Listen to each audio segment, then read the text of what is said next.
Bible mission నాయకుడు, Calvary నాథుని ప్రియసుతుడు, ఫాదరు దేవదాసు. బైబిలు మిషను నాయకుడు, కలువరి నాథుని ప్రియసుతుడు, ఫాదరు దేవదాసు. అందరికీ మరణాత. ప్రభునందు ప్రియమైన దేవుని బిడలారా, దేవుని వాక్యమును అందించడానికి దేవుడిచ్చిన అవకాశమును బట్టి దేవునికి వందనములు స్తోత్రములు చెల్లించుతూ ఉన్నాను. వినుచున్న మీకెల్లరకు మరణాత. పరిశుద్ధ గ్రంథంలో నుండి దేవుని వాక్యమును చదువుకుందాము. అపోస్తలుడు అయిన పౌలు కొరింథీయులకు రాసిన మొదటి పత్రిక 12వ అధ్యాయము 4వ వచనము నుండి 11వ వచనం వరకున్న వాక్య భాగమును చదువుకుందాము. కృపావరములు నానా విధములుగా ఉన్నవి గాని ఆత్మ ఒక్కడే, మరియు పరిచర్యలు నానా విధములుగా ఉన్నవి గాని ప్రభువు ఒక్కడే. నానా విధములైన కార్యములు గలవు గాని అందరిలోనూ అన్నిటిలోనూ జరిగించే దేవుడు ఒక్కడే. అయినను అందరి ప్రయోజనము కొరకు ప్రతివానికి ఆత్మ ప్రత్యక్షత అనుగ్రహింపబడుచున్నది. ఎలాగనగా ఒకనికి ఆత్మ మూలముగా బుద్ధివాక్యమును, మరొకనికి ఆత్మననుసరించి జ్ఞానవాక్యమును, మరొకనికి ఆత్మ వల్లనే విశ్వాసమును, మరొకనికి ఆ ఒక్క ఆత్మ వల్లనే స్వస్థపరచు వరములను, మరొకనికి అద్భుతములు చేయు శక్తియు, మరొకనికి ప్రవచన వరమును, మరొకనికి ఆత్మల వివేచనయు, మరొకనికి నానావిధ భాషలను, మరొకనికి భాషల అర్థము చెప్పు శక్తియు అనుగ్రహింపబడి ఉన్నవి. అయినను వీటన్నిటినీ ఆత్మ ఒక్కడే తన చిత్తము చొప్పున ప్రతివానికి ప్రత్యేకముగా పంచిచ్చుచు కార్యసిద్ధి కలుగజేయుచున్నాడు. దేవుడు తన వాక్యమును బట్టి మనల్ని దీవించును గాక. ఆమేన్. ప్రభునందు ప్రియమైన దేవుని బిడలారా, మనము పరిశుద్ధాత్మ భూమి మీద క్రొమ్మరింపబడిన దినమును జ్ఞాపకం చేసుకున్నాము. పోయిన ఆదివార దినము పెంతెకోస్తు పండుగ అనే పండుగను జరిగించుకున్న వారమై ఉన్నాము. అయితే ఇప్పుడు మనము భూమి మీద కుమ్మరింపబడిన పరిశుద్ధాత్మ తండ్రి ఏం పని చేస్తున్నారు అనేది మనము జ్ఞాపకం చేసుకుందాము. చదవబడిన వాక్యమును అనుసరించి నేను చెప్పాలనుకున్న అంశము భేదములు చూపించని పరిశుద్ధాత్మ. పరిశుద్ధాత్మ తండ్రి ఎవరిలో ఉంటారో వారికి ఎటువంటి భేదము ఉండదు అని వాక్యమును బట్టి నేను మీకు తెలియజేస్తూ ఉన్నాము. మొదటిగా మనం గమనించినట్లయితే గలతీ పత్రిక 3వ అధ్యాయము 27వ వచనము నుండి 29వ వచనం వరకున్న వాక్య భాగమును మనము చూచినట్లయితే అక్కడ పౌలు గారు అంటూ ఉన్నారు, యూదుడని గ్రీసు దేశస్థుడని, దాసుడని స్వతంత్రుడని, స్త్రీ అని పురుషుడని భేదము లేదు. యేసుక్రీస్తు ప్రభువుని అంగీకరించిన వారికి, పరిశుద్ధాత్మ హృదయములలో కృమ్మరింపబడిన వారికి యూదుడని భేదం లేదు. అంటే క్రైస్తవుడు కాదా అనే భేదం లేదు. గ్రీసు దేశస్థుడని భేదం లేదంటే మత భేదం లేదు, దేశ భేదం లేదంటే జాతి భేదం లేదు, దాసుడని స్వతంత్రుడని లేదు అంటే పేదవాడు ధనికుడు అనేది భేదం లేదు, స్త్రీ అని పురుషుడని భేదం లేదు. దేవుని యొక్క సంఘములో దేవుని సంఘము ఎలా ఉండాలి అని పౌలు గారు కోరుకుంటూ ఉన్నారు అని అంటే భేదం లేని వారుగా ఉండాలి. మేము గొప్ప కులానికి చెందిన వారము, గొప్ప దేశానికి చెందిన వారము, గొప్ప జీతము సంపాదించే వారము, లేకపోతే మీరు స్త్రీలు మీరు చాలా హీనమైన వారు, తక్కువ వారు అని స్త్రీ పురుషుల మధ్య భేదము ఉండకూడదు. అంటే క్రైస్తవ సంఘము భేదము లేనిదిగా ఉండాలి అని పౌలు గారు తెలియజేస్తూ ఉన్నారు. మనము గమనించినట్లయితే పౌలు గారు ఇంకా ఏం తెలియజేస్తూ ఉన్నారు అనంటే కొరింథీయులకు రాసిన పత్రిక మొదటి పత్రిక 12వ అధ్యాయము 12వ వచనము నుండి 27వ వచనం వరకున్న వాక్య భాగమును చూసినట్లయితే అంటే పరిశుద్ధాత్మ తండ్రి ఇదిగో కృపావరములు ఎలా ఇస్తారు, ఏమేమి ఇస్తారు అని తెలియజేసిన తరువాత వెంటనే పౌలు గారు క్రింది వచనాలు 12వ వచనం నుండి తెలియజేస్తూ ఉన్నారు. ఏమని తెలియజేస్తూ ఉన్నారు అని అంటే శరీరము చూస్తే ఒక్కటే ఎవరికైనా, కానీ శరీరంలో అనేక అవయవములు ఉన్నాయి. కన్ను, ముక్కు, చెవి, నోరు, కాళ్ళు, చేతులు అన్నీ ఉన్నాయి. అలాగనే క్రైస్తవ సంఘముగా ఒక్కటిగా కనబడుతుంది. మనము విశ్వాసులైన వారు అందరము అవయవములమై ఉన్నాము గనుక వేరు వేరు అవయవములు కలిగిన శరీరము ఒక్కటిగా ఎలాగున్నదో క్రైస్తవ సంఘములో ఉన్న విశ్వాసులు రకరకాల వారు, దేశభేదము అంటే వేరే వేరే దేశాల వారు ఉండొచ్చు, వేరే వేరే మతస్థుల వారు ఉండవచ్చు, అలాగే వేరే వేరే ఆర్థిక పరిస్థితులు కలిగిన వారు ఉండవచ్చు, అలాగే లింగభేదము స్త్రీ పురుషుడు అనే తేడా కలిగి ఉండవచ్చు. ఎవరు ఏ స్థితిలో ఉన్నప్పటికీ సంఘము ఒక్కటిగా ఉండాలి. ఒక్క శరీరముగా ఎలాగుంటుందో అది వేరు వేరు అవయవములు కలిపి ఒక్క శరీరముగా ఎలాగూ ఉంటుందో అలాగే క్రైస్తవ విశ్వాసులైన వారు మనమందరము ఒక్క సంఘము అనే ఉద్దేశం కలిగిన వారై ఐక్యత కలిగి ఉండాలి, భేదము లేకుండా ఉండాలి అని కోరుకుంటున్నారు పౌలు గారు. అలాగే మనం ఇంకా గమనించినట్లయితే కొరింథీయులకు రాసిన మొదటి పత్రిక 12వ అధ్యాయము 13వ వచనములో మనము చూసినట్లయితే పౌలు గారు అంటూ ఉన్నారు, మనం ఒక్క శరీరమై ఉన్నాము. ఎందుకు మనం ఏకాత్మ కలిగిన వారమై ఒకే విధముగా భేదము లేకుండా ఉండాలి అని అంటే ఒక్క శరీరములో ఒక్క ఆత్మ యందు బాప్తిస్మం పొంది ఒక్క ఆత్మను పానము చేసిన వారమై ఉన్నాము. యేసుక్రీస్తు అను ఒక్కని నామమందే మనం బాప్తిసం పొందాము. యేసుక్రీస్తు నామములో కృమ్మరింపబడిన పరిశుద్ధాత్మ అనే ఒక్క ఆత్మనే మనం పొందిన వారమై ఉన్నాము గనుక మనము వేరు వేరు అవయవములుగా ఉన్నప్పటికీ మనము ఒక్కరమై ఉన్నాము కనుక సంఘములో ఉన్న విశ్వాసులైన వారు భేదము లేకుండా మనమందరము ఒక్కరమై ఉన్నామని ఏక హృదయము కలిగిన వారై ఉండాలి అని తెలియజేస్తూ ఉన్నారు. ఇంకా మనం గమనించినట్లయితే కొరింథీయులకు రాసిన మొదటి పత్రిక 10వ అధ్యాయం 16, 17వ వచనములో చూసినట్లయితే పౌలు గారు అంటూ ఉన్నారు, ఒక్క రొట్టెలో ఒక్క పాత్రలో పాలు పొందుతున్న మనమందరము ఒక్కరమై ఉన్నాము. సంస్కార భోజనము మనము తీసుకునేటప్పుడు సంఘ కాపరి ఒక్క రొట్టెను తుంచి విరిచి సంఘమంతటికి ఇస్తూ ఉన్నారు. అంటే సంఘము సంస్కార భోజనము ఒక్క రొట్టెను తీసుకుంటుంది. ఒక్క పాత్రలో ఉన్న ద్రాక్షారసమును ప్రభు రక్తముగా స్వీకరిస్తుంది కనుక సంఘము ఏమై ఉన్నది అంటే ఒక్కరమై ఉన్నాము, ఏకమై ఉన్నాము, మనందరము ఒకటై ఉన్నాము అని తెలియజేస్తూ ఉన్నారు. పరిశుద్ధాత్మ తండ్రి యొక్క పని ఏమిటి అని అంటే భేదము లేకుండా అందరూ ఒక్కటిగా కలిసి ఉండినట్లు చేయు పని పరిశుద్ధాత్మ చేయువారై ఉన్నారు. మనము గమనించినట్లయితే 120 మంది మేడగదిలో ఉన్నారు. వారు ఒక్క మనస్సుతో ఉన్నారు, ఒక్క ఆత్మను పొందిన వారుగా ఉన్నారు. వేరే వేరే జాతి వారు ఉన్నారు, రకరకాల వారు ఉన్నారు, కానీ వారు ఒక్క మనస్సుతో ఎడతెగక ఒక్క గదిలో ఉన్నారు. కనుకనే పరిశుద్ధాత్మ కృమ్మరింపబడింది. పరిశుద్ధాత్మ కృమ్మరింపబడిన తర్వాత ఈ 120 మందిలో ఎన్నడూ భేదములు లేవు.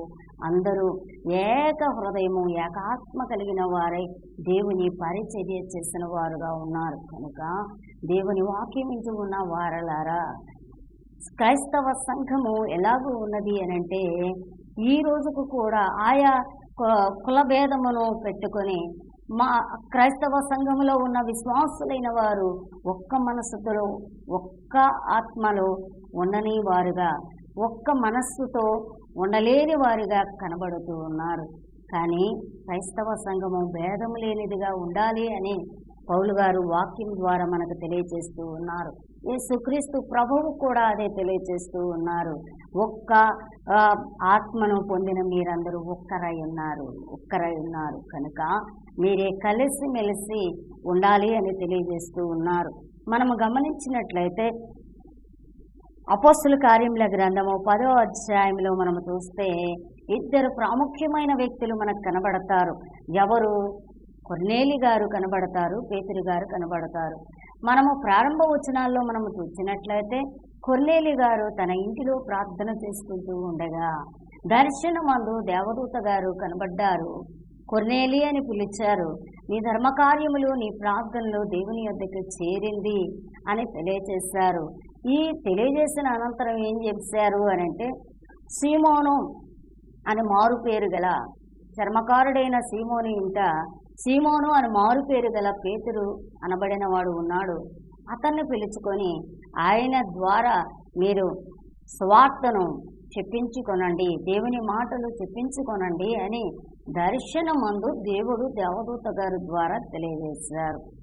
ప్రార్థన అయిపోయింది, ముగించుకున్నారు. కొర్నేలి గారు తన పనివారిని ఇద్దరిని పిలిచి, ఇదిగో పలానా చోట పలానా వ్యక్తి ఉన్నారు, మీరు ఆ వ్యక్తిని పిలుచుకొని రండి అని చెప్పారు. ఇప్పుడు కొర్నేలి పిలిచిన పనివారిని పంపించిన తర్వాత ఆయన చెప్పిన అడ్రస్ ప్రకారంగా పేతురు గారు ఉన్న ఇంటికి వచ్చారు కొర్నేలి పనివారు. ఆయన అడుగుతూ ఉన్నారు, అయ్యా సీమోను అని మారు పేరు గల పేతురు అనబడిన వారు ఉన్నారా ఇక్కడ అని అడుగుతూ ఉన్నారు. మనం గమనించినట్లయితే వారు వచ్చే సమయానికి పేతురు గారికి కలిగిన అనుభవం ఏమిటి అని అంటే, పేతురు గారు ఇంటి మిద్దె పైన ఉన్న గదిలో ప్రార్థన చేసుకుంటూ ఉన్నారు. ఆయనకు ఒక దర్శనం కనబడుతూ ఉంది. అన్ని రకాల పక్షులు జంతువులు ఉన్న ఒక దుప్పటి పైనుండి క్రిందకి దిగి కనబడుతూ ఉంది. ఒక స్వరం వినబడుతూ ఉంది, వీటిని నువ్వు చంపుకొని తిను. అప్పుడు ఆయన అంటూ ఉన్నారు, అయ్యా నిషేధింపబడినది, నిషిద్ధమైనది, అపవిత్రమైనది ఎన్నడూను నేను తినలేదే, కాబట్టి నేను తినను అని చెప్పారు. ఈ విధంగా 3 సార్లు ఆ దర్శనము, ఆ దుప్పటి ఆయన ఎదుకు వచ్చింది, చంపుకొని తినమని చెప్పింది. 3 సార్లు కూడా నేను ఎప్పుడు తినలేదయ్యా, అపవిత్రమైనది నేను ఎన్నడను ముట్టను అని పేతురు గారు చెప్పిన వారుగా ఉన్నారు. అలాగే ఆ దర్శనం అయిపోయింది, దుప్పటి పైకి వెళ్ళిపోయింది. ప్రార్థన ముగించుకున్నారు. పేతురు గారు కూర్చున్నారు. ఈ దర్శన భావం ఏంటి అని ఆలోచిస్తూ ఉన్నారు. ఆలోచిస్తూ ఉన్నప్పుడు కొర్నేలి పనివారు వచ్చి ఆ ఇంటిలో పేతురు గారి గురించి అడుగుచూ ఉన్నప్పుడు పరిశుద్ధాత్మ తండ్రి పేతురు గారితో చెప్తూ ఉన్నారు, నీవు ఎవరైతే నిన్ను అడుగుతూ ఉన్నారో వారితో కూడా నువ్వు వెళ్ళి వారికి దేవుని వాక్యమును బోధించుము అని చెప్పారు.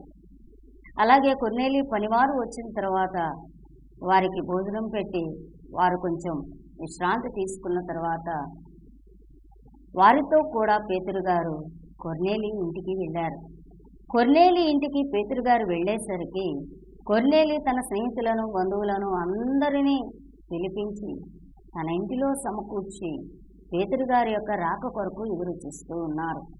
పేతురు గారు ఇంట్లోనికి రాగానే ఆయన కాళ్ల మీద పడి ఆయనకు నమస్కారం చేస్తూ ఉన్నారు కొర్నేలి గారు. అప్పుడు పేతురు గారు అంటూ ఉన్నారు, అయ్యా మీరు అలాగ నమస్కారం చేయకూడదు, నేను నీ వంటి మనిషిని అని చెప్పారు. చెప్తూ అక్కడ పేతురు గారు అంటూ ఉన్నారు కొర్నేలి గారితో, అయ్యా నాకు ఒక దర్శనం వచ్చింది, దానిని బట్టి నాకు చూస్తే నాకు అర్థమైన సంగతి ఏమిటి అని అంటే, అపొస్తలుల కార్యముల గ్రంథము 10వ అధ్యాయం 28వ వచనములో కనబడుతూ ఉన్నది. ఆయన అన్న మాటల, ఏ మనుష్యుడు నిషేధింపదగిన వాడనియు అపవిత్రుడనియు చెప్పకూడదని దేవుడు నాకు చూపించి ఉన్నాడు. ఆయనకు అర్థమైపోయింది. మేడ మీద ఉన్న గదిలో తాను ప్రార్థన చేస్తున్నప్పుడు దేవుడు చూపించిన దర్శనం యొక్క అర్థము పేతురు గారికి అర్థమైపోయింది. కొర్నేలి ఇంటికి వచ్చేసరికి ఇదిగో ఏ మనిషి కూడా నిషేధింపదగిన వాడు అనుకోకూడదు, అపవిత్రుడని అనుకోకూడదు. ఎవరు దేవుని సువార్త కావాలని అడిగినా వాళ్ళ దగ్గరికి వెళ్ళి ప్రకటించాలి. ఏ మనిషి కూడా అంటరాని వాడు అని మనం అనుకోకూడదని నాకు అర్థమైంది, దేవుడు నాకు చూపాడు, దేవుడు నాకు తెలియజేశాడని మాట్లాడుతూ ఉన్నాడు. ప్రియమైన దేవుని బిడ్డలారా, ఈ మాటను ఆధారం చేసుకొని బైబిల్ మిషన్కి ప్రాధాన్యమైన మాట ఏమిటి అని అంటే, ఏ మనుష్యుని కానీ ఏ మతమును కానీ దూషించరాదు, ద్వేషించరాదు. తెలియని సంగతులు దేవుణ్ణి అడిగి తెలుసుకొనవలెను అని దైవజనులైన దేవదాసయ్య గారు బైబిల్ మిషన్ యొక్క పత్రికలు వేటిలోనైనా కానీ ప్రింట్ వేసే ముందు తప్పనిసరిగా ఈ మాటను వాటి మీద ప్రచురించేవారై ఉన్నారు. ప్రియమైన దేవుని బిడ్డలారా, అది ఏ మీటింగు ఫ్లెక్సీ అయినా అది ఏదైనా కానీ ప్రధానమైన సూత్రము, ఏ మనుష్యుని కానీ మతమును కానీ దూషించరాదు, ద్వేషించరాదు, తెలియని సంగతులు దేవుణ్ణి అడిగి తెలుసుకొనవలెను. ప్రియమైన దేవుని బిడ్డలారా, బైబిల్ మిషన్ చెప్పుతున్న మాటలు బైబిల్లో ఉన్న మాటలే. ఆనాడు పేతురు గారు అంటూ ఉన్నారు, ఏ మనుష్యుడు అపవిత్రుడనియు నిషేధింపదగిన వాడనియు అనకూడదు అని దేవుడు నాకు చెప్పాడు అని తెలియజేస్తూ ఉన్నాను. కాబట్టి ప్రియమైన దేవుని బిడ్డలారా, దేవుని పిల్లలైన వారు ఒక్క నామములో బాప్తిసం పొందారు గనుక, ఒక్క ఆత్మనే పానము చేశారు గనుక, ఒక్క రొట్టెలోనిదే తింటూ ఉన్నారు గనుక, ఒక్క పాత్రలోనిదే త్రాగుతున్నారు గనుక, గొప్పవాడు పేదవాడు, ఆ కులము ఈ కులము అని జాతి భేదము ఉండనే కూడదు అనేది దేవుని వాక్యము మనకు ఈ దినమున తెలియజేస్తూ ఉంది. పరిశుద్ధాత్మ తండ్రి కూడా అదే తెలియజేస్తూ ఉన్నారు. పరిశుద్ధాత్మ భూమి మీద క్రొమ్మరింపబడినప్పుడు ఆయన చేసిన పని ఏమిటి అనంటే, ఈ శిష్యులైన వారి అంతరంగంలో ఉన్న ఆ భేదమును తొలగించి వేసిన వారై ఉన్నారు. సున్నతి పొందిన వారు సున్నతి పొందని వారితో సహవాసం చేయరు, వారి గృహాలకు వెళ్ళరు, వారి చింది పుచ్చుకోరు, వారి ఇంట భోజనం చేయరు. ఇలాంటి నియమములు కలిగిన కాలములు పరిశుద్ధాత్మ తండ్రి పేతురు గారికి తెలియజేస్తూ ఉన్నారు, అబ్బాయి ఏ మనిషి కూడా నిషేధింపదగిన వాడు కాడు, మీరు వెళ్ళండి సువార్త ప్రకటించండి. ఏ దేవుడు అందరికీ ప్రభువు అని తెలియజేసిన వారుగా ఉన్నారు. ప్రియమైన దేవుని బిడలారా, ఏ మనుషుడు నిషేధింపదగిన వాడు కాడు అని నాకు తెలిసింది అని చెప్పినప్పుడు పేతురు గారు అంటూ ఉన్నారు కొర్నేలితో, మీరు నన్ను ఎందుకు పిలిచారో సెలవిస్తారా అని అడిగినప్పుడు కొర్నేలి గారు అంటూ ఉన్నారయ్యా, నేను ప్రార్థన చేసుకుంటూ ఉండగా దర్శనమందు దేవుడు నాకు ఏం చెప్పాడంటే, మిమ్మల్ని పిలిపించుకొని నీ ద్వారా వాక్యం వినాలని దేవుడు మాకు తెలియజేశారు కనుక మిమ్మల్ని పిలిచాము అని తెలియజేస్తారు. అప్పుడు కొర్నేలి మాటలు విన్నప్పుడు పేతురు గారు అంటూ ఉన్నారు, నాకు ఇప్పుడు అర్థమైన విషయం ఏంటంటే, దేవుడు పక్షపాతి కాదని నేను గ్రహించుతున్నాను. అలాగే ఇంకా ఎంత అందమైన మాటలు మాట్లాడుతున్నారు పేతురు గారు చూడండి. దేవుడు పక్షపాతి కాదని నేను నిజముగా గ్రహించి ఉన్నాను. అపొస్తలుల కార్యముల గ్రంథము 10వ అధ్యాయం 34వ వచనంలో ఈ మాట కనబడుతూ ఉంది.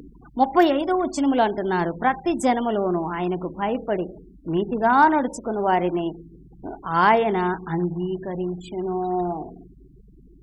అంతకుముందు పేతురు గారు యూదులు కనుక వారు అనుకుంటున్నారు, మేమే దేవుని పిల్లలము, మేమే దేవుని ప్రజము, దేవుడు మమ్మను మాత్రమే అంగీకరించును అనేటువంటి ఆ గొప్పతనము అనేది వారికి ఉన్నది. అయితే కొర్నేలి మాట్లాడిన మాట, కొర్నేలి తన దర్శనమును చెప్పినప్పుడు పేతురు గారు అంటూ ఉన్నారు, దేవుడు పక్షపాతి కాదని నాకు నిజంగా తెలిసిపోతుంది ఇప్పుడు. అంత మాత్రమే కాకుండా ప్రతి జనములోనూ ఆయనకు భయపడి నీతిగా నడుచుకుని వారిని ఆయన అంగీకరించును. దేవునికి దేశ భేదము లేదు, జాతి భేదము లేదు, లింగ భేదము లేదు, పేద ధనిక అనే భేదం లేదు.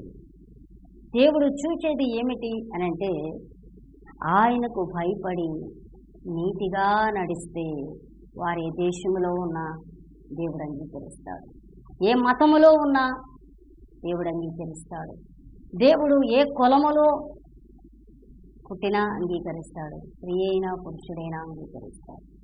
దేవునికి ఏ భేదము లేదు అని పేతురు గారు నాకు అర్థమైపోయిందని తెలియజేస్తూ ఉన్నారు. దేవుని వాక్యం వింటున్నా దేవుని పిల్లలారా, దేవునికి ఎవరు భయపడతారో, ఎవరు నీతిగా నడుచుకుంటారో వారిని దేవుడు అంగీకరిస్తారు, అంటే యాక్సెప్ట్ చేస్తారు. ఓకే, నువ్వు నా బిడ్డవు, నీవు నా కుమారుడవు, నువ్వు నా కుమార్తెవు, కాబట్టి నేను నిన్ను దీవిస్తున్నాను, నేను నీతో కూడా ఉంటున్నాను అని చెప్పగలరు ప్రభువు. ఆ మాట అన్న తర్వాత వెంటనే అంటూ ఉన్నారు అపొస్తలుల కార్యముల గ్రంథం 10వ అధ్యాయం 26వ వచనంలో, యేసుక్రీస్తు అందరికీ ప్రభువు. మనము యేసుక్రీస్తు అందరికీ ప్రభు అనే మాటను మాత్రమే చెప్పుకుంటాము. దాని ముందు జరిగిన చరిత్ర ఇది.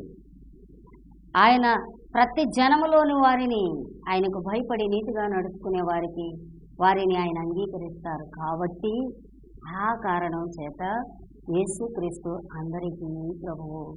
ఫలానా వారి దేవుడు అని ఆయనను డివైడ్ చేయడానికి వీలు లేదు. ఎవడో నమ్మినా నమ్మకపోయినా ఆయనందరికీ ప్రభువే.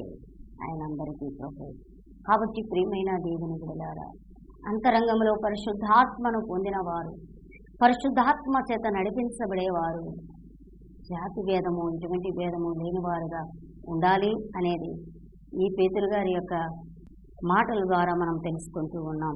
సరే, వచ్చారు, ఈ మాటలన్నీ మాట్లాడారు. యేసుక్రీస్తు ప్రభు భూమి మీద ఎలా పరిచర్య చేశారు, ఎలా వార్త ప్రకటించారు, ఎలా అద్భుతాలు చేశారు, ఎలా మరణించారు, ఎలా తిరిగి లేచారు, ఎలా ఆరోహణమయ్యారు, ఎలా పరిశుద్ధాత్మను కుమ్మరించారు, ఈ మాటలన్నీ ఈ వాక్యమంతా బోధిస్తూ ఉండగా పేతురు గారు కొర్నేలి ఇంటిలో కూడుకున్న వారందరి పైన పరిశుద్ధాత్మ దిగినట్లుగా మనము అపోస్తల కార్యములు 10వ అధ్యాయం 44వ వచనంలో మనం చూస్తూ ఉన్నాం. అతని బోధ విన్న వారందరి మీదకి పరిశుద్ధాత్మ దిగెను. ఏమైనా దేవుని బిడ్డలారా, వారందరూ ఎంతో ఆసక్తిగా ఒక్క మనస్సుతో దేవుని సంతోషంగా దేవుని సేవకుడు చెప్పిన మాటలు వింటూ ఉండగానే పరిశుద్ధాత్మ కృమ్మరింపబడింది. కనుక పౌలు గారు అంటూ ఉన్నారు, ఇదిగో అన్య జనుల మీద కూడా పరిశుద్ధాత్మ కుమ్మరింపబడటం చూసి నేను చాలా విస్మయం పొందానంటే ఆశ్చర్యపోతున్నాను. యూదులైన మాకే కదా పరిశుద్ధాత్మ మేడగదిలో కుమ్మరింపబడింది. ఇప్పుడే అన్యుడైన కొర్నేలి ఇంటిలో నేను వాక్యం చెప్తూ ఉండగా ఆనాడు మేడగదిలో మా పైన కుమ్మరింపబడినట్లుగా పరిశుద్ధాత్మ వీరి మీద కూడా కుమ్మరింపబడుతుంది. ఇది ఎంత ఆశ్చర్యమైన సంగతి అని పేతురు గారు మాట్లాడుతూ ఉన్నారు. కాబట్టి ప్రియమైన దేవుని బిడ్డలారా, పేతురు గారికి అర్థమైపోయింది దేవుని సువార్త యేసుక్రీస్తు ప్రభు అందరికీ ప్రభువే. దేవుని సువార్త అందరికీ వినిపింపబడాలి. ఆయన మరణ పునరుద్ధానాల గురించి, ఆరోహణమును గురించి, పరిశుద్ధాత్మను గురించి, రెండో రాకడను గురించి మనము బోధించాలి. బోధ మన వారికే, వేరే వారికి కాదు అనే భేదము ఉండకూడదు. అందరికీ మనము సువార్త ప్రకటించాలి అనేది ఈ సంఘటనల ద్వారా పేతురు గారికి అర్థమైపోయింది. సరే, కొర్నేలి దగ్గర ఇంటిలో ఉన్నారు. అక్కడ వారు అన్నారు, బాప్తిసం కావాలన్నారు. ఆత్మను పొందిన మీకు నీళ్ల వల్ల నేను ఎందుకు ఆటంకం కలుగజేస్తాను అని పేతురు గారు అక్కడ వారికి బాప్తిసం ఇచ్చిన వారుగా ఉన్నారు. ఇదంతా అయిపోయిన తర్వాత మరలా యెరూషలేములోనికి పేతురు గారు వచ్చినప్పుడు మిగతా శిష్యులైన వారు అడుగుతూ ఉన్నారు. ఏమడుగుతూ ఉన్నారు? అపోస్తల కార్యముల గ్రంథము 11వ అధ్యాయము మొదటి 3 వచనాల్లో చూసినట్లయితే, నీవెందుకు సున్నతి పొందని వాని ఇంటికి వెళ్ళావు, ఎందుకు భోజనం చేసావు, నువ్వెందుకు వెళ్ళవలసి వచ్చింది అని ఆయన నిలదీసి అడుగుతుంటే, అప్పుడు అక్కడ ఏం జరిగిందో, కొర్నేలికి ఏం దర్శనం వచ్చిందో, ఆయనకి ఏం దర్శనం వచ్చిందో, వారు అన్నీ మాట్లాడుకొని ఆ గదిలో, అంటే కొర్నేలి ఇంటిలో దేవుని సువార్త ప్రకటిస్తూ ఉన్నప్పుడు దేవుని యొక్క పరిశుద్ధాత్మ ఎలాగో వారి మీదకి దిగిందో ఆ సంగతులన్నీ పేతురు గారు మాట్లాడిన తర్వాత ఆయన అంటూ ఉన్నారు. ఆ స్టోరీ అంతా చెప్పిన తర్వాత అపోస్తల కార్యముల గ్రంథము 11వ అధ్యాయము 17వ వచనంలో పేతురు గారు అంటూ ఉన్నారు, మనకు అనుగ్రహించినట్లు దేవుడు వారికి కూడా సమాన వరం అనుగ్రహించి ఉండగా అడ్డగించుటకు నేనే పాటివాడును. మేడగదిలో మనకి పరిశుద్ధాత్మను కుమ్మరించినట్లుగా కొర్నేలి ఇంటిలో కూడుకున్న వారందరి మీద మన మీద వచ్చినట్లుగా పరిశుద్ధాత్మ సమానమైన వరము వారికి ఇచ్చినప్పుడు నేనెవరిని అడ్డగించడానికి, ఆటంగా పెట్టడానికి? దేవుడే వారిని ప్రేమించి వారికి పరిశుద్ధాత్మను కుమ్మరించినప్పుడు నేను ఎవరిని ఆటంకపరచడానికి? కాబట్టి నేను దేవుని యొక్క దర్శనమును బట్టి దేవుడు చెప్పగా వెళ్ళాను. కాబట్టి దేవుని సువార్త ప్రకటిస్తున్న మనకి భేదము ఉండకూడదు. దేవుడు అదే నాకు తెలియజేశారు. కాబట్టి యూదుడని, గ్రీసు దేశస్థుడని, దాసుడని, స్వతంత్రుడని, స్త్రీ అని, పురుషుడని భేదం ఉండకూడదు. దేవుడు మనల్ని ఎక్కడికి వెళ్ళమంటే అక్కడికి వెళ్ళాలి, వార్త ప్రకటించాలి, వారితో కలిసి ఉండాలి, వారి ఇంటిలో వెళ్ళాలి, వారి ఆతిథ్యం స్వీకరించాలి, వారికి బోధించాలి, వారిని ఆశీర్వదించి రావాలి.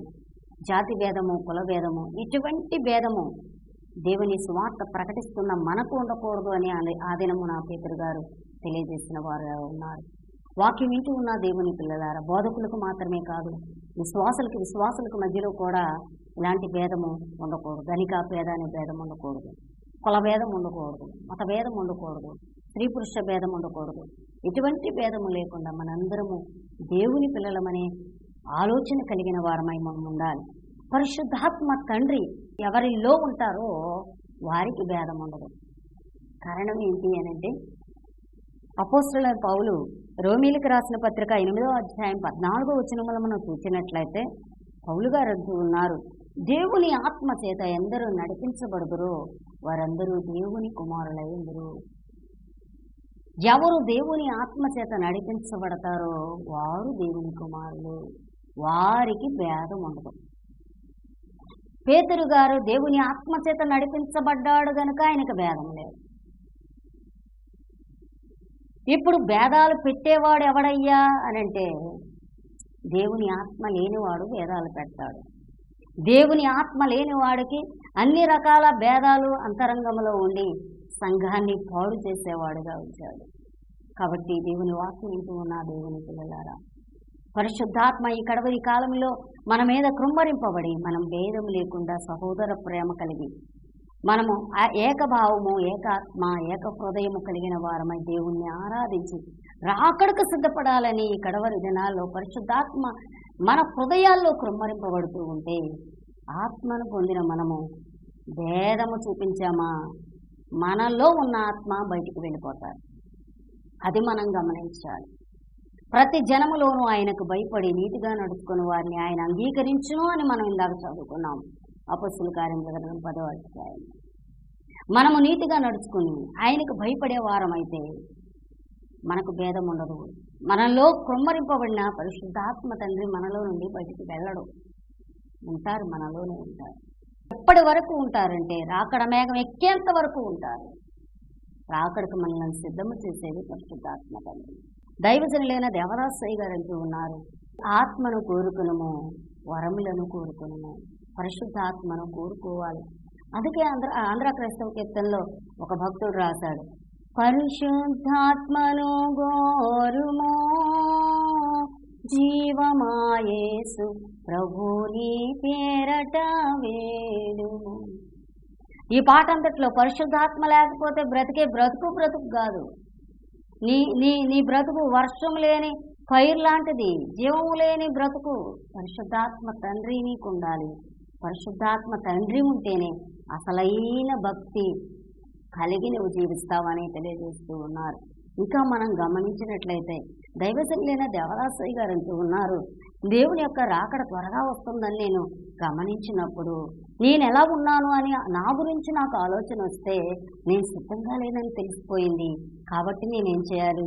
పరిశుద్ధాత్మ తండ్రిని కోరుకొని, అయ్యా నేను రాకడ సిద్ధంగా లేనని నాకు తెలిసిపోయింది, కాబట్టి నన్ను రాకడకు సిద్ధం చేయండి అయ్యా అని అడుగుతాను అని త్వరగా రానున్న యేసు అనే కీర్తనలో అయ్యగారు మొదటి చరణంలో రాస్తారు, నేనిక సిద్ధంబోగా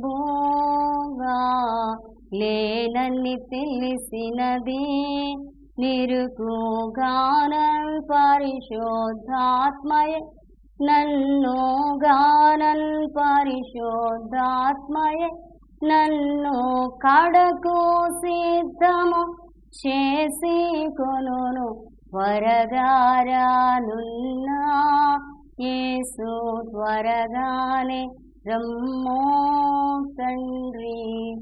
కాబట్టి దేవుని వాక్యం వింటూ ఉన్న దేవుని పిల్లలారా, పరిశుద్ధాత్మ తండ్రి చివరకు నిన్ను రాకడకు సిద్ధపరచు వారై ఉన్నారు కనుక తండ్రి, జనం మీదకు జనములేస్తూ ఉన్నారు, దేశం మీదకు దేశం లేస్తూ ఉన్నది.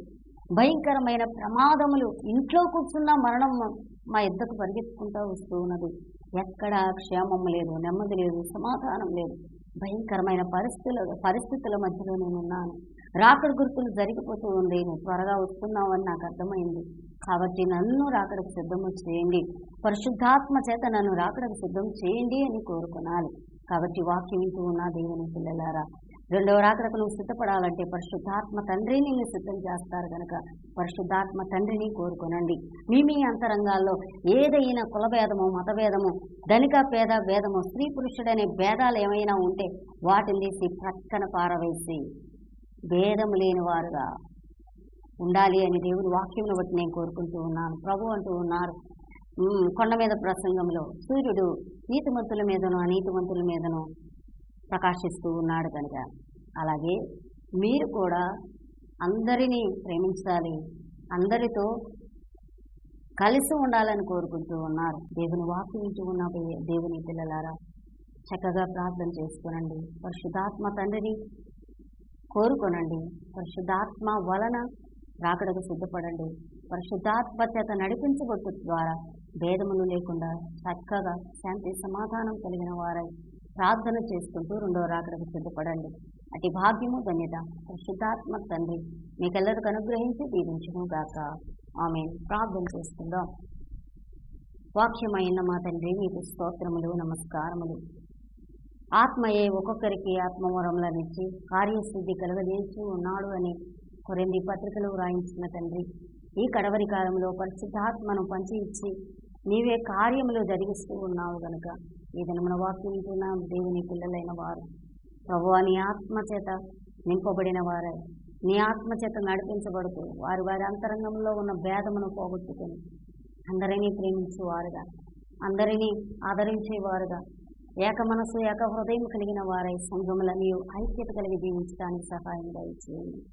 పరిశుద్ధాత్మ చేత మీ రెండో రాకడ కొరకు సిద్ధపడగలిగిన భాగ్యము ధన్యత వాక్యం వింటున్న అందరికీ అనుగ్రహించి దీవించమని మధ్యాకాశంలో పెండ్లి కుమారుడుగా త్వరగా రానైన యేసు నామమున ప్రార్థన చేయించున్నాము తండ్రి. ఆమేన్. మన ప్రభు అయిన యేసుక్రీస్తు కృపా తండ్రి అయిన దేవుని ప్రేమ పరిశుద్ధాత్మ యొక్క అన్యోన్య సహవాసము సదా మీకు తోడైంది. రెండో రాకడ కొరకు పరిశుద్ధులుగా నీతిమంతులుగా సిద్ధం చేసి భేదములు లేనివారుగా అందరినీ ప్రేమించువారుగా పరిశుద్ధాత్మ తండ్రి మిమ్మను ఉంచి అనేకులకు మాదిరికరముగా ఉండనట్లుగా సహాయము చేయును గాక. ఆమేన్. అందరికీ మరణాత.